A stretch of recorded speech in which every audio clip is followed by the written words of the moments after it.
नमस्कार साथियों, शिल्पी क्लासेज जोधपुर के यूट्यूब चैनल पर आप सबका हार्दिक स्वागत है।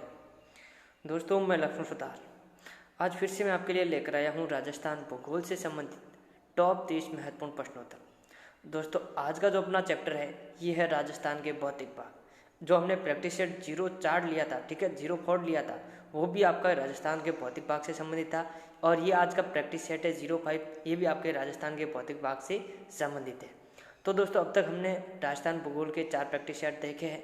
अगर आपने उन प्रैक्टिस सेट को नहीं देखा है तो एक बार जाकर ज़रूर देखें। तो शुरू करते हैं आज का अपना प्रैक्टिस सेट 05। शुरू करने से पहले दोस्तों वीडियो को लाइक ज़रूर कर ले, अपने दोस्तों के साथ ज़्यादा से ज़्यादा शेयर कर ले। ठीक है दोस्तों, अगर आप शिल्पी क्लासेज के यूट्यूब चैनल पर नए हो तो शिल्पी क्लासेज के यूट्यूब चैनल को सब्सक्राइब जरूर करें। तो दोस्तों, आज का पहला क्वेश्चन है, अरावली पर्वतमाला की कुल लंबाई कितनी है? ए है 550 किलोमीटर, बी है 660 किलोमीटर, सी है 592 किलोमीटर, डी है 692 किलोमीटर। अरावली पर्वतमाला की कुल लंबाई दोस्तों, अरावली का जो विस्तार है आपके गिरनार गांव पालनपुर गुजरात से, कहाँ से शुरू होती है?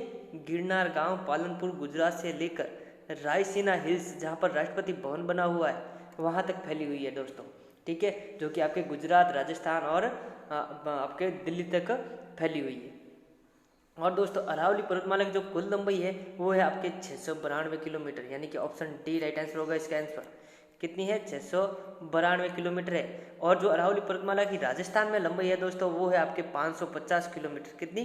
550। राजस्थान में 550, कुल लंबाई है 692। ठीक है, अगर प्रतिशत में बात कर ली जाए कि राजस्थान में अरावली का कितना प्रतिशत विस्तार है या कितनी लंबाई है, तो 80% है वो आपके राजस्थान में फैली हुई है। ठीक है, 80% लंबाई कहाँ पे है? राजस्थान में। बाकी शेष 20% है गुजरात और दिल्ली तक है। ठीक है, तो इसका राइट आंसर हो जाएगा 692 किलोमीटर कुल लंबाई। अगले क्वेश्चन है, विश्व की सबसे प्राचीन पर्वत श्रृंखला कौन सी है? ए है अपलेशियन, बी है अरावली, सी है हिमालय, डी है विंध्याचल। विश्व की सबसे प्राचीन पर्वत श्रृंखला, तो दोस्तों विश्व की जो सबसे प्राचीन पर्वत श्रृंखला है वो है आपकी अरावली पर्वत श्रृंखला। ऑप्शन बी राइट आंसर होगा। राजस्थान की अरावली पर्वत श्रृंखला है विश्व की सबसे प्राचीन पर्वत श्रृंखला है। दूसरी है आपके अपलेशियन। अपलेशियन को अरावली के समकालीन माना जाता है दोस्तों। ठीक है, कि अरावली और अपलेशियन का जो उत्पत्ति हुई है दोनों की साथ में हुई है दोस्तों। ठीक है, तो आपके जो अपलेशियन है, अपलेशियन आपके अमेरिका में स्थित है दोस्तों। ठीक है, यूएसए अमेरिका में अपलेशियन पर्वत श्रृंखला स्थित है। अपलेशियन और अरावली को दोनों को समकालीन माना जाता है, लेकिन सबसे प्राचीन कौन सी आपकी? अरावली पर्वतमाला। ठीक है दोस्तों, और जो आपकी तीसरी सबसे पुरानी पर्वतमाला है वो है आपकी विंध्याचल। पहली अरावली, दूसरी अपलेशियन और तीसरी विंध्याचल, जो कि आपके मध्य प्रदेश भारत में स्थित है। अगले क्वेश्चन है, अरावली पर्वतमाला की उत्पत्ति किस काल में मानी जाती है? ए है प्री कैम्ब्रियन काल, बी है पर्मो कार्बोनिफेरस काल, सी है जुरेसिक काल, डी है इनमें से कोई नहीं।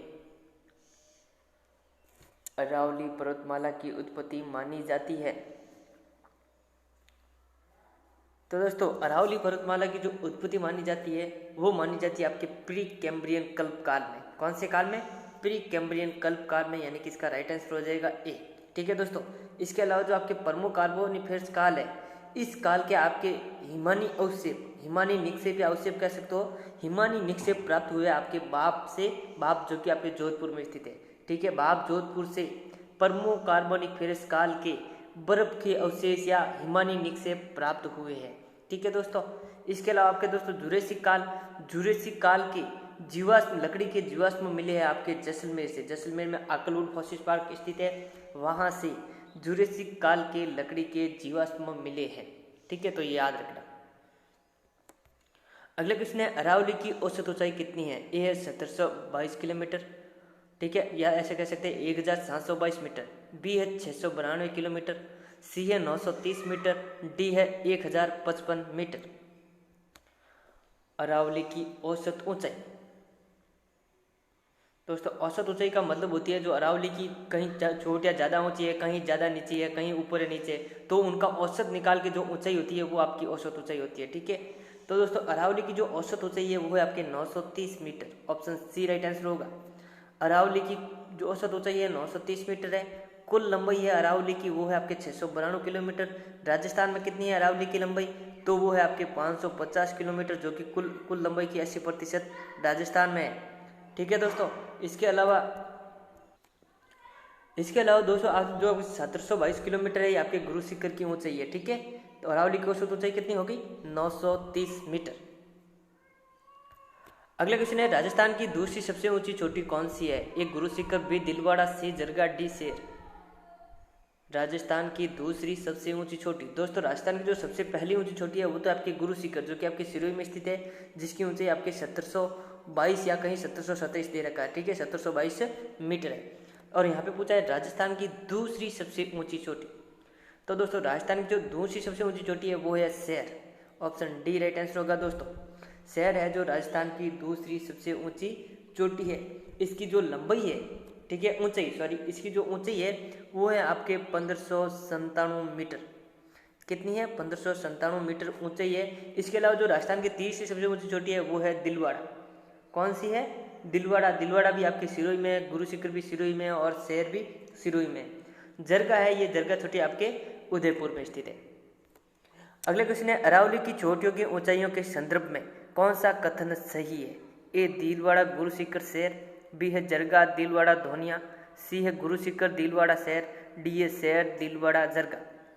दोस्तों यहाँ पर क्वेश्चन ये पूछा गया है कि आपको जो ऊंचाई से कहने का मतलब सबसे ज़्यादा ऊंचाई से नीचे की घटते क्रम में चलना है, तो घटते क्रम को लेकर यहाँ पर आपकी ऊंचाई के आधार पर चलना है।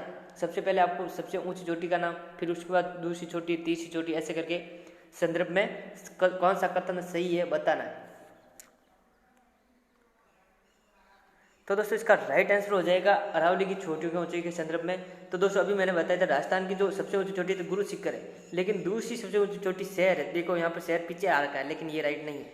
तो देखते हैं दूसरे और किसी में, देखो गुरु शिखर सबसे पीछे दे रखा है, कोई मतलब नहीं। ये तीसरी ऊंची चोटी है, सबसे पीछे कोई मतलब नहीं है। तो देखो आपके डी ऑप्शन है, डी ऑप्शन इसका राइट आंसर होगा दोस्तों। दूसरी सबसे ऊंची चोटी शेर है, पहली है गुरु शिखर, दूसरी शेर, तीसरी दिलवाड़ा और चौथी है जरगा। ठीक है दोस्तों, तो ये ध्यान रखना। तो ऑप्शन डी राइट आंसर हो जाएगा इसका। अगला क्वेश्चन है, अरावली की सर्वाधिक ऊंचाई किस जिले में है, ए राजसमंद, बी सिरोही, सी उदयपुर, डी अजमेर। अरावली की सर्वाधिक ऊंचाइयाँ किस जिले में स्थित है, किस जिले में। तो दोस्तों आपको एक बात कहूँगा, अरावली की सर्वाधिक ऊंचाइयाँ वहीं पर होगी जिस जिले में आपकी चोटियाँ ज़्यादा होगी। ठीक है, सर्वाधिक ऊंची चोटियाँ होगी वो उस जिले में आपकी सर्वाधिक ऊंचाइयाँ होगी। तो दोस्तों राजस्थान की सबसे ऊंची चोटी कहाँ पे, आपके गुरु शिखर कहाँ पे है, सिरोही में। ठीक है, इसके अलावा दूसरी सबसे ऊंची चोटी शेर, वो भी आपके सिरोही में है। तीसरी सबसे ऊंची चोटी है दिलवाड़ा, वो भी आपके सिरोही जिले में स्थित है। तो यानी कि अरावली की जो सर्वाधिक ऊंचाई है किस जिले में है, सिरोही में। ऑप्शन बी राइट आंसर होगा इसका। अगला क्वेश्चन है, अरावली पर्वत श्रृंखला का न्यूनतम विस्तार किस जिले में, ए है सीकर, बी जयपुर, सी अजमेर, डी है राजसमंद। अरावली पर्वत श्रृंखला का न्यूनतम विस्तार, इससे पहले पूछा था अरावली पर्वतमाला की सर्वाधिक ऊंचाई किस जिले में, अब पूछा है विस्तार, यहाँ पे न्यूनतम विस्तार का पूछा है दोस्तों। तो दोस्तों इसका राइट आंसर हो जाएगा अरावली का जो न्यूनतम विस्तार है वो आपके अजमेर जिले में है। ऑप्शन सी राइट आंसर होगा। अगर यहाँ पे सर्वाधिक विस्तार का पूछते तो सर्वाधिक विस्तार है आपके उदयपुर जिले में। कौन से सर्वाधिक विस्तार है, उदयपुर जिले में। दूसरा सर्वाधिक विस्तार है आपके राजसमंद जिले में, और न्यूनतम विस्तार है आपके अजमेर जिले में। ठीक है दोस्तों, अगले क्वेश्चन है, सिरोही में अरावली की कटी-फटी पहाड़ियों को कहते हैं, ए डूंगरी, बी भाकर, सी पर्वत, डी है मगरा। सिरोही में अरावली की कटी-फटी पहाड़ियों को कहा जाता है।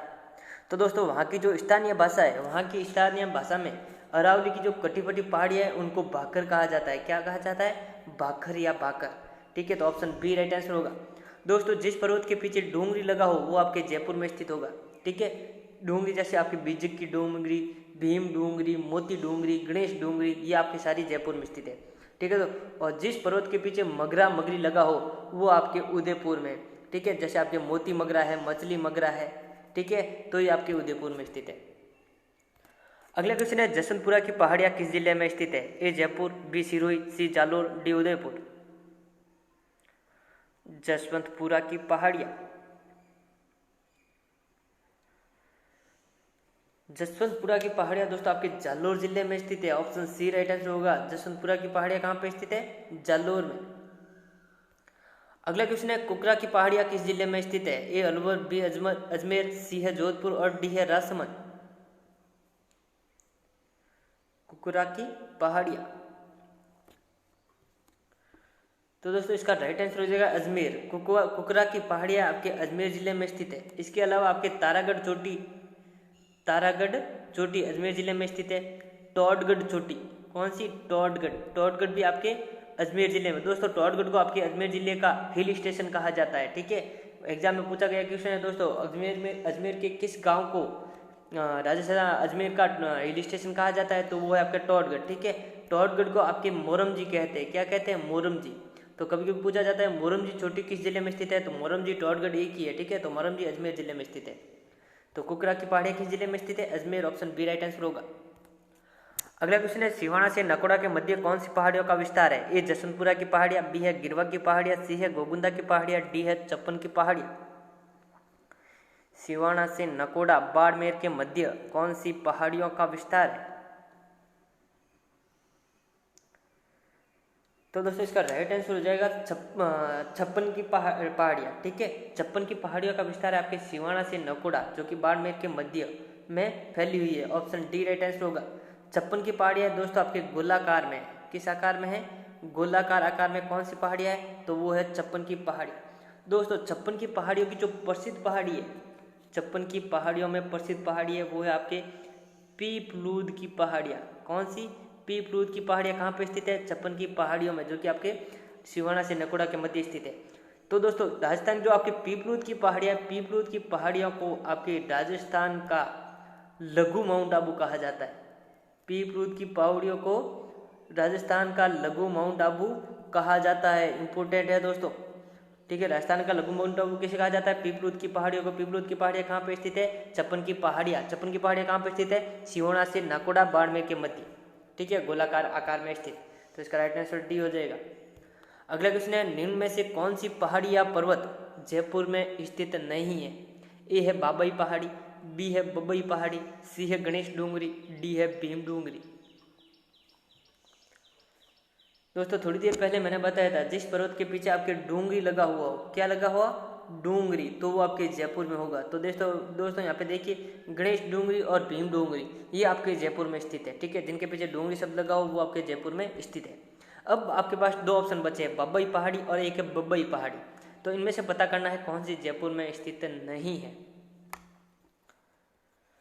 तो दोस्तों आपकी जो बबई पहाड़ी है, ऑप्शन बी राइट आंसर होगा इसका आंसर। बबई पहाड़ी आपके जयपुर में स्थित नहीं है। बबई पहाड़ी है आपके झुंझुनू में स्थित है। कहाँ पे? झुंझुनू में, ठीक है। तो इसका राइट आंसर बी हो जाएगा। बबई आपके जयपुर में है, गणेश डूंगरी जयपुर में है और भीम डूंगरी जयपुर में, लेकिन बबई पहाड़ी आपके कहाँ पे? झुंझुनू में। अगले क्वेश्चन है, नकटिया पर्वत किस जिले में स्थित है? ए भीलवाड़ा, बी अजमेर, सी जयपुर, डी सीकर। नकटिया पर्वत, तो दोस्तों इसका राइट आंसर हो जाएगा नकटिया पर्वत है आपके भीलवाड़ा जिले में स्थित है। ऑप्शन ए राइट आंसर होगा। नकटिया पर्वत है, बीजासन की पहाड़ियां है, ये आपके भीलवाड़ा में स्थित है, ठीक है, मंडलगढ़ भीलवाड़ा में। अगले क्वेश्चन है, अर्धचंद्राकार पहाड़ियां किन जिलों में फैली हुई है? ए जयपुर, अलवर, भरतपुर, बी है सिरोही, जालोर, पाली, सी है कोटा, बूंदी, झालावाड़, डी है इनमें से कोई नहीं। अर्धचंद्राकार पहाड़ियां, दोस्तों सबसे पहले आपको पता करना होगा कि अर्धचंद्राकार पहाड़ियाँ किसको कहा जाता है, ठीक है। तो दोस्तों आपको बताऊं कि आपके जो झालावाड़ से कोटा का जो भाग है, इसको कहा जाता है आपके मुकुंदरा हिल्स। क्या कहा जाता है? मुकुंदरा हिल्स।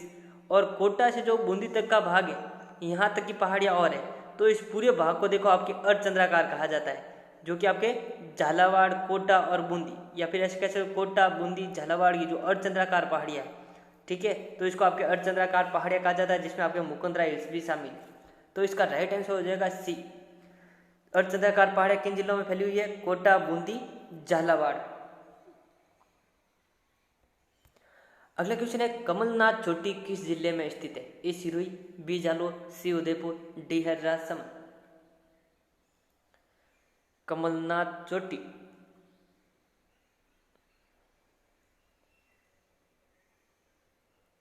तो दोस्तों कमलनाथ चोटी आपके उदयपुर जिले में स्थित है, ऑप्शन सी राइट आंसर होगा। कमलनाथ चोटी किस जिले में स्थित है? उदयपुर में। और दोस्तों कमलनाथ की जो ऊंचाई है वो आपके है 1001 किलोमीटर। इंपॉर्टेंट है दोस्तों, ठीक है ना। ऐसे क्वेश्चन अक्सर ज़्यादा पूछते हैं। 1001 है, 1055 मीटर है, 1001 मीटर है दोस्तों, ठीक है, 1001 मीटर। तो 1055 मीटर वो है आपके रघुनाथगढ़ चोटी जो कि आपके सीकर में स्थित है, ठीक है। तो कमलनाथ चोटी की ऊंचाई कितनी है? 1001 मीटर, जो कि आपके उदयपुर जिले में स्थित है। इसके अलावा उदयपुर में दोस्तों आपके दोनिया चोटी स्थित है, जरगा है, रागा है, ठीक है। और देसरो जो आपके पहाड़ी क्षेत्र है वो भी आपके उदयपुर में स्थित है। सज्जनगढ़ दुर्ग है वो आपके बांसदरा पहाड़ी पर बना हुआ है, वो भी आपके उदयपुर में स्थित है। अगले क्वेश्चन है, निम्न में से किस स्थान से हिमानी बर्फ के निक्षेप जमाव के साक्ष्य प्राप्त हुए हैं? ए बाप, बी मोहनगढ़, सी है सांचौर और डी है पाली। किस स्थान से हिमानी के निक्षेप या जमाव के साक्ष्य प्राप्त हुए हैं? दोस्तों मैंने भी आपको बताया था कि यहाँ से, ठीक है, यहाँ से आपके परमो कार्बोनिफेरस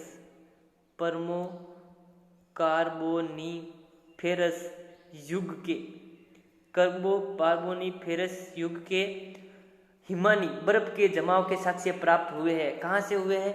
तो वो हुए आपके बाप जोधपुर से, ऑप्शन ए राइट आंसर होगा, ठीक है। बाप जोधपुर से परमो कार्बोनिफेरस युग के हिमानी बर्फ के निक्षेप या जमाव के साक्ष्य प्राप्त हुए हैं। तो इसका राइट आंसर हो जाएगा ए बाप, ठीक है दोस्तों। अगला क्वेश्चन है, शेखावटी क्षेत्र में स्थानीय कुओं को कहा जाता है? ए नेहड़, बी नाली, सी है हकरा और डी है जोहर। शेखावटी क्षेत्र में स्थानीय कुओं को क्या कहा जाता है? तो दोस्तों इसका राइट आंसर हो जाएगा जोहड़। क्या कहा जाएगा? जोड़। इस शेखावटी क्षेत्र में जो कुएं होते हैं उनको स्थानीय भाषा में जोहड़ कहा जाता है। नेहड़ दोस्तों आपके सांचौर में जो लूणी नदी का क्षेत्र है, ठीक है, तो सांचौर में लूणी नदी की जो क्षेत्र है या पार्ट है उसको आपके नेहड़ कहा जाता है, ठीक है, सांचौर में नेहड़ कहा जाता है, ठीक है। इसके अलावा जो आपके नाली दे रखा है ये आपके जो घग्गर नदी है, घग्गर नदी की जो हनुमानगढ़ और गंगानगर में जो क्षेत्र है या पार्ट है, ठीक है, घग्गर नदी की पार्ट को आपके राजस्थान में नाली कहा जाता है और पाकिस्तान में हकरा कहा जाता है। अगला क्वेश्चन है, राजस्थान का पंजाब के नाम से किसे जाना जाता है? ए बिल्लाडा, बी बालोतरा, सी माउंट आबू, डी है सांचौर। राजस्थान का पंजाब के नाम से किसे जाना जाता है?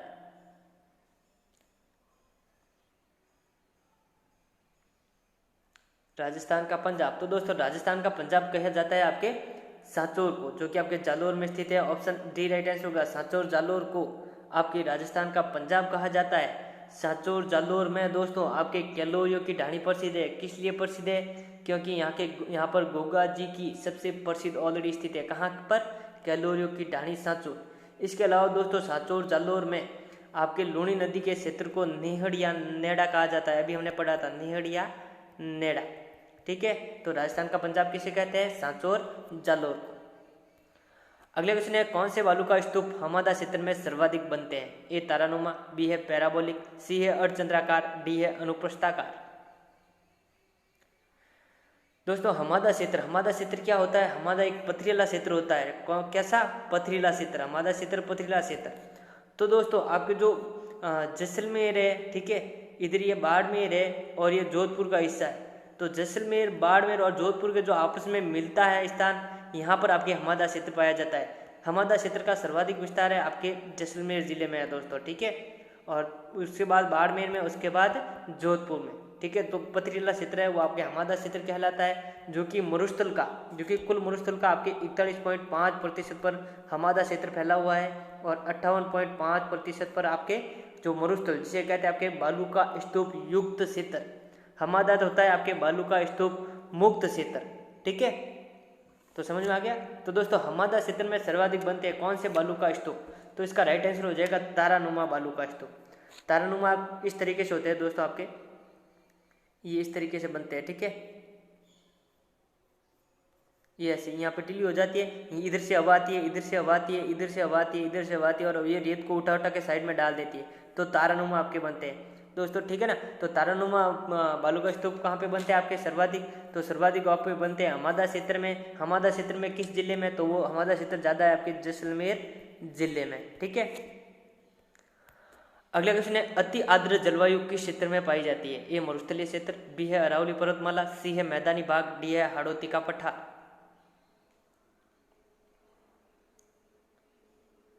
अति आर्द्र जलवायु दोस्तों, राजस्थान के भूभाग को, भौतिक भाग को आपके 4 भागों में बांटा गया है। ठीक है, पहला तो है आपके शुष्क मरुस्थल जो कि मरुस्थल में आता है, उसके बाद आती है आपके अरावली पर्वत श्रेणी, उसके बाद आपका मैदानी भाग और इधर आता है पठार। ठीक है, ये तो है आपके अरावली, ये है आपके हाड़ौती का पठार, बीच में ये मैदानी भाग है, ये क्या है आपके मैदानी भाग है, और ये है आपका मरुस्थल। ठीक है, तो दोस्तों अब मैं बताता हूँ, ध्यान रखना दोस्तों थोड़ा। ठीक है, जो आपके मरुस्थल में तो पाई जाती है शुष्क जलवायु। कैसी जलवायु पाई जाती है? शुष्क जलवायु। ठीक है, मरुस्थल में तो पाई जाती है शुष्क जलवायु। और जो आपके हिमालय क्षेत्र है, हिमालय जो अरावली पर्वतमाला है, अरावली पर्वतमाला में आपके उप आर्द्र जलवायु पाई जाती है। कैसी? उप आर्द्र। इसके बाद आपके मैदानी भाग आता है, मैदानी भाग में आपकी आर्द्र जलवायु पाई जाती है। और हाड़ौती का पठार में सर्वाधिक नदियां बहती है दोस्तों, कोटा संभाग में आता है, यहाँ पर अति आर्द्र जलवायु पाई जाती है। तो इसका राइट आंसर हो जाएगा डी, हाड़ौती के पठार में अति आर्द्र जलवायु पाई जाती है। मरुस्थलीय क्षेत्र में शुष्क पाई जाती है, अरावली पर्वतमाला में आपके उप आर्द्र जलवायु पाई जाती है, मैदानी भाग में आर्द्र जलवायु पाई जाती है, और अति आर्द्र जलवायु पाई जाती है हाड़ौती के पठार में। हाड़ौती के पठार में आपके 4 जिले आते हैं दोस्तों, कोटा, झालावाड़, बूंदी, बार। ठीक है, अगले क्वेश्चन है कौन से बालू का स्तूप मार्च ऑफ डेजर्ट या रेगिस्तान के विस्तार में सहायक होते हैं? ए बरखान, बी अनुप्रस्थाकार, सी है अनुदैर्ध्याकार और डी है परवलयाकार। कौन से बालू का स्तूप मार्च ऑफ डेजर्ट या रेगिस्तान के विस्तार में सहायक होते हैं? तो दोस्तों इसका राइट आंसर हो जाएगा बरखान। बरखान या बरखान को कहा जाता है अर्धचंद्राकार बालू का स्तूप। तो दोस्तों अर्धचंद्राकार बालू का या बरखान है जो आपके मार्च ऑफ डेजर्ट और रेगिस्तान के विस्तार में सहायक होते हैं। दोस्तों अर्धचंद्राकार बालू का स्तूप या बरखान है, ये आपके सर्वाधिक हानिकारक और अस्थायी होते हैं। ये इस तरीके से होते हैं दोस्तों अर्धचंद्राकार। ठीक है, इस तरीके से होते हैं, तो जैसे ही हवा आती है तो यहाँ से रेत उड़ते उड़ते आगे जाती है, तो ये आगे चलते रहते हैं, और ये आगे चलते हैं तो मरुस्थल का विस्तार होता है। ठीक है, और जो इनके पीछे छोटा सा भाग बच जाता है दोस्तों, तो उसे सीप कहा जाता है। क्या कहा जाता है? सीप। अगला क्वेश्चन है उत्तरी अरावली की सबसे ऊंची चोटी कौन सी है? ए तारागढ़, बी खो, सी है बाबई और डी है रघुनाथगढ़। उत्तरी अरावली की सबसे ऊंची चोटी, राजस्थान की सबसे ऊंची चोटी है गुरु शिखर। ठीक है, राजस्थान की सबसे ऊंची चोटी कौन सी है? गुरु शिखर। दूसरी है आपके शहर और तीसरी है आपके दिलवाड़ा। ये तीनों आपके सिरोही जिले में स्थित है। अब यहाँ पे पूछा है उत्तरी अरावली की सबसे ऊंची चोटी। तो दोस्तों उत्तरी अरावली की सबसे ऊंची चोटी है Raghunathgarh. Option D right answer होगा, रघुनाथगढ़ आपके सीकर में स्थित है। इसकी जो ऊंचाई है दोस्तों वो है आपके 1055 मीटर। ठीक है, उत्तरी अरावली की सबसे ऊंची चोटी रघुनाथगढ़, इसकी ऊंचाई है 1055 मीटर और ये आपके सीकर जिले में स्थित है। अगला क्वेश्चन है उदयपुर शहर के चारों ओर कौन सी पहाड़ियां स्थित है? ए देसरो, बी जसवंतपुरा की पहाड़ियां, सी है गिरवा की पहाड़ियां, डी है अर्धचंद्राकार पहाड़ियां। उदयपुर शहर के चारों ओर कौन सी पहाड़ियां है? तो दोस्तों आपके अर्धचंद्राकार पहाड़ियां तो मैंने बताया था आपके झालावाड़, कोटा और बूंदी, झालावाड़, कोटा और बूंदी में फैली हुई है। ठीक है, उदयपुर शहर के जो चारों ओर पहाड़ियां हैं दोस्तों वो आपके तस्तरी नुमा पहाड़ियां हैं। तस्तरी की यानी कि तस्तरी के आकार की है, तो तस्तरी नुमा पहाड़ियां कहा जाता है। ये पहाड़ियां आपकी गिरवा की पहाड़ियां। ऑप्शन सी राइट आंसर होगा, गिरवा की पहाड़ियां है उदयपुर शहर के चारों ओर तस्तरी नुमा आकार में फैली हुई है। ठीक है, जसवंतपुरा की पहाड़ियां जालोर में है और देसरो है जो आपके उदयपुर में स्थित है। अगला क्वेश्चन है घोड़े के नाल या खुर के आकार के पहाड़ियां किस जिले में स्थित है? ए झालावाड़, बी राजसमंद, सी है सीकर और डी है बार। घोड़े की नाल या खुर के आकार की पहाड़ियां किस जिले में स्थित है? दोस्तों अर्धचंद्राकार तो आपके कोटा, बूंदी, झालावाड़ में स्थित है। ठीक है, अर्धचंद्राकार पहाड़ियां स्थित है कोटा, बूंदी, झालावाड़। यहाँ पूछा है घोड़े के नाल और खुर के आकार की पहाड़ियां, तो ऐसी पहाड़ियां दोस्तों आपके शाहबाद के पठार में स्थित है। कहाँ पे? शाहबाद के पठार में। शाहबाद के पठार में घोड़े की नाल व खुर के आकार की पहाड़ियां स्थित है। शाहबाद का पठार आपके 12 जिले में स्थित है, तो इसका राइट आंसर हो जाएगा डी। ठीक है, घोड़े के नाल या खुर के आकार की पहाड़ियां शाहबाद के पठार 12 में स्थित है। ऑप्शन डी राइट आंसर होगा। अगला क्वेश्चन है हमादा क्षेत्र का सर्वाधिक विस्तार किस जिले में है? ए जोधपुर, बी बाड़मेर, सी जैसलमेर, डी बीकानेर। तो दोस्तों इस क्वेश्चन के बारे में मैंने पीछे ही आपको बताया है, ठीक है। हमादा क्या होता है, पथरीला क्षेत्र, जो कि आपके जैसलमेर और बाड़मेर और जोधपुर के जो आप में तीनों स्थान, जो आपके तीनों जिले की जहाँ सीमा मिलती है वहाँ पर आपके हमादा क्षेत्र का विस्तार है। और हमादा क्षेत्र का जो सर्वाधिक विस्तार है आपके जैसलमेर जिले में स्थित है। हमादा क्षेत्र में सर्वाधिक आपके तारानुमा बालू का स्तूप बनते हैं, ठीक है। अगला क्वेश्चन है, अवशिष्ट अर्धचंद्राकार बालू का स्तूपों को कहा जाता है, बरखान, धोरे, सीप या टाट। अवशिष्ट अर्धचंद्राकार बालू का स्तूपों को कहा जाता है, तो दोस्तों अवशिष्ट अर्धचंद्राकार कहते हैं आपके बरखान को, ठीक है, जो कि आपके मार्च ऑफ डेजर्ट या रेगिस्तान के विस्तार में सहायक होते हैं। और उनके जो पीछे बचे हुए भाग बच जाता है, ठीक है, ये तो आगे चला जाता है, ऐसे जो पीछे भाग बचता है थोड़ा सा उसे कहते हैं सीप। तो इसका राइट आंसर हो जाएगा सीप। अवशिष्ट अर्धचंद्राकार बालू का स्तूपों, अवशिष्ट नहीं बचे हुए, ठीक है, अर्धचंद्राकार बालू के स्तूपों को सीप कहा जाता है। अगला क्वेश्चन है, हर्षनाथ पर्वत किस जिले में स्थित है, ए जयपुर, बी अलवर, सी सीकर, डी उदयपुर। हर्षनाथ पर्वत किस जिले में स्थित है। दोस्तों एक आपके हर्ष पर्वत भी है और एक है हर्षनाथ पर्वत, तो थोड़ा कंफ्यूजन नहीं रहना है दोस्तों। हर्ष पर्वत अलग है, हर्षनाथ पर्वत अलग है, एक त्रिकुट पर्वत अलग है और एक त्रिकुट पहाड़ी अलग है। तो दोस्तों यहाँ पे पूछा है आपके हर्षनाथ पर्वत, तो हर्षनाथ पर्वत आपके अलवर जिले में स्थित है, ऑप्शन बी राइट आंसर होगा, ठीक है। और हर्ष पर्वत आपके सीकर में स्थित है, हर्ष पर्वत सीकर में स्थित है, जहां पर आपके जीण माता का मंदिर बना हुआ है दोस्तों, रेवासा सीकर में, और हर्षनाथ पर्वत अलवर में। अगला क्वेश्चन है, बीजासन की पहाड़ियां किस जिले में स्थित है, ए जयपुर, बी अजमेर, सी भीलवाड़ा, डी है झालावाड़। बीजासन की पहाड़ियां, तो दोस्तों अभी थोड़ी देर पहले मैंने बताया था, एक तो आपके नकटिया पर्वत, कौन सा, नकटिया पर्वत, नकटिया पर्वत और बीजासन की पहाड़ियां, ये आपके भीलवाड़ा जिले में स्थित है, ऑप्शन सी राइट आंसर होगा दोस्तों, ठीक है। नकटिया पर्वत कहाँ पे स्थित है, आपके भीलवाड़ा में। बीजासन की पहाड़ियां कहाँ पे स्थित है, भीलवाड़ा में। लास्ट क्वेश्चन है, जसवंतपुरा की पहाड़ियों की सर्वोच्च चोटी है, ए नकटिया पर्वत, बी है रोजा भाकर, सी है डोरा पर्वत और डी है सुंदा पर्वत। जसवंतपुरा पहाड़ियों की सर्वोच्च चोटी, दोस्तों जसवंतपुरा की पहाड़ियां आपके जालोर जिले में स्थित है, जालोर जिले में स्थित है। और दोस्तों जो आपके जसवंतपुरा पहाड़ियों की सर्वोच्च चोटी है वो है आपकी डोरा पर्वत, ऑप्शन सी राइट आंसर होगा। पूछा जाए डोरा पर्वत कहाँ पे स्थित है, जालोर में, जालोर में कहाँ, जसवंतपुरा की पहाड़ियों में। और डोरा पर्वत है आपके जसवंतपुरा पहाड़ियों की सर्वोच्च चोटी है। डोरा पर्वत की जो ऊंचाई है वो है आपके 870 मीटर, ठीक है, 870 मीटर है, ठीक है दोस्तों। और दोस्तों एक बात ध्यान रखना, जिन पहाड़ी के पीछे आपके भाकर शब्द आता हो वो आपके जालोर में स्थित है। भाकर वैसे तो आपके सिरोही में कटीपटी पहाड़ियों को कहा जाता है, लेकिन भाकर शब्द आए तो आपको जालोर करना है। जैसे आपके रोजा भाकर है, रोजा भाकर जालोर में है, इसराना भाकर जालोर में है, तो ठीक है ना, ये आपके ध्यान रखना। तो दोस्तों ये थे आपके आज के टॉप 30 क्वेश्चंस। अगर आपको हमारा ये टेस्ट श्रृंखला अच्छी लगी हो तो वीडियो को लाइक जरूर करें, अपने दोस्तों के साथ ज़्यादा से ज़्यादा शेयर करें, शिल्पी क्लासेज के यूट्यूब चैनल को जरूर सब्सक्राइब करें। तो दोस्तों मिलते हैं नेक्स्ट प्रैक्टिस सेट के साथ, आज के लिए इतना ही, थैंक यू।